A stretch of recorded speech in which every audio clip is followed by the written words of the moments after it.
মানিকগঞ্জ পৌর এলাকায় একের পর এক গড়ে উঠছে অপরিকল্পিত ভবন। অনেক ভবনের কারণে শুরু হয়ে যাচ্ছে রাস্তাঘাট, যাতে শহরের বিভিন্ন এলাকায় তৈরি হচ্ছে যানজট চলাচলে ভোগান্তি। বান্ডেল থাকলে প্রতি সেনমানিতে টাকা বাঁচবে। বিকাশ সেনমানি বান্ডিল কিনে জিতুন প্রতি লেনদেনে।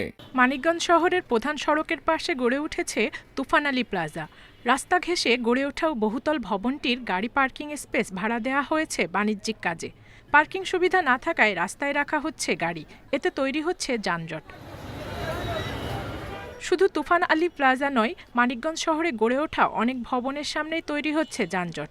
কোথাও কোথাও ভবন তৈরিতে নিয়ম অনুযায়ী জায়গা না ছাড়াই শুরু হয়ে গেছে রাস্তা।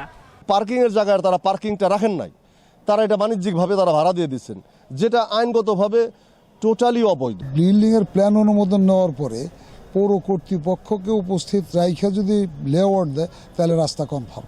নগর পরিকল্পনাবিদেরা বলছেন, পৌরসভার পরিদর্শক পদ খালি থাকায় ভবন নির্মাণের প্ল্যান অনুমোদনের পর তদারকি হচ্ছে না ঠিকমতো।